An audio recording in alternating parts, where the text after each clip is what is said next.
Energy is everything. It's the fundamental building block of the universe and life as we know it. It powers our cities, cooks our food, and heats our home. Our greatest source, the sun, has unlimited free energy. So is it possible to build an artificial sun here on Earth?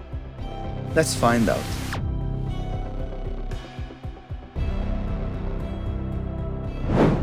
The sun's energy is produced by a powerful and continuous reaction, nuclear fusion. The basic principle of nuclear fusion is the process at which two atomic nuclei combine to form one heavier atom.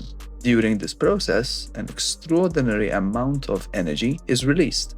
This reaction is done in the fourth state of matter, plasma, which enables us to achieve a self-sustaining reaction. But to make plasma, we have to reach temperatures around 10 million degrees Celsius. That's the short and somewhat confusing explanation. But to really understand this reaction in detail and how we could produce unlimited electricity from it, we have to dive deeper than that. So to start off, most reactor designs today use a Deuterium Tritium mixture. But what are they?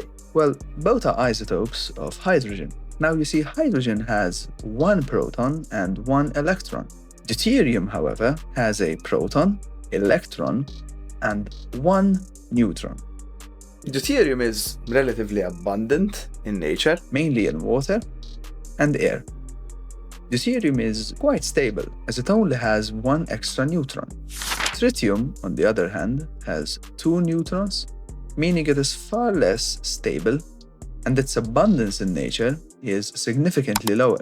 Therefore, we have to produce it from lithium. Remember that for later. The stability of an isotope is generally determined by the ratio of protons to neutrons. That's why tritium is unstable and hence radioactive. These two isotopes are the building blocks of most nuclear fusion reactors under development today, the most notable of which is ITER, which I've made a video about a while ago. I highly recommend you watch it after this. Anyway, when we combine deuterium and tritium, they form a helium-4 atom and one free neutron.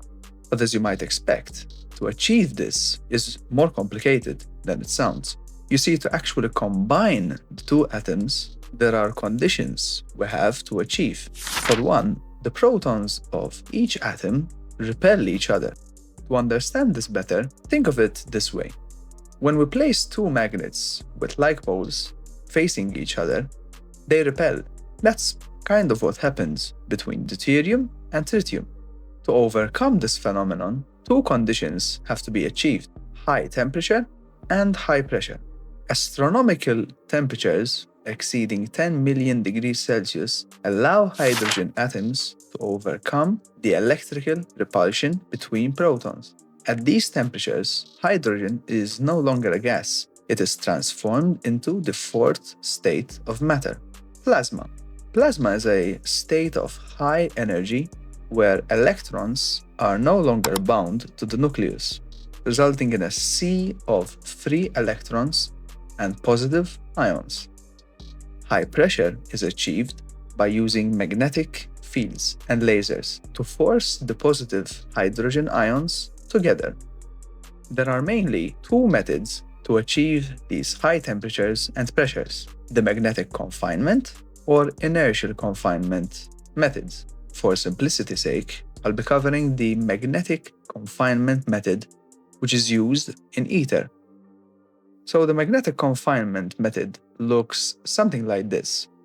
In a nutshell, the nuclear fusion reactor will increase the temperature and pressure of a mixture of deuterium and tritium, forming high-temperature plasma.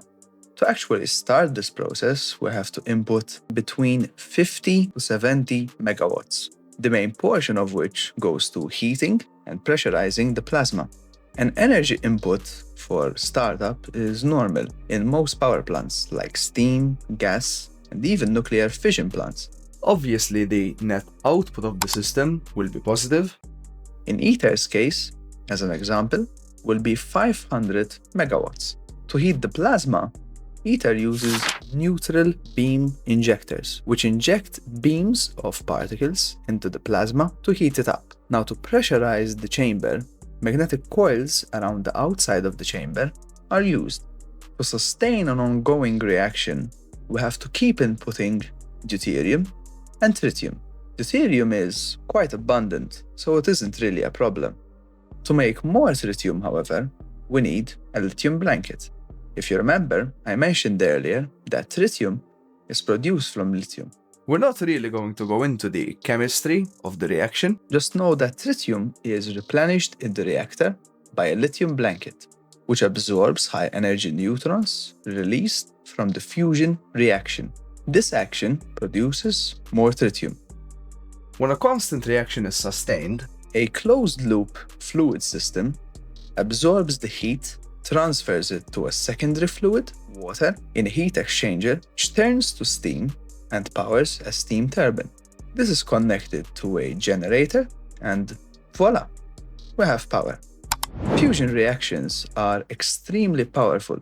Just a few grams of each isotope could generate enough electricity for a lifetime of a human in a developing country. For now, scientists are focusing on achieving a deuterium-tritium reaction. So the next step, after a fully functional reactor, is to explore a deuterium-deuterium fusion reaction, which requires higher temperatures but eliminates the need for tritium altogether. guys, I hope you enjoyed today's video. If you did, I highly recommend you watch this one next, where I explain the latest developments of ITER. Or this one. Or both. Anyway, thank you very much for watching, and I'll see you all in the next one. Bye guys!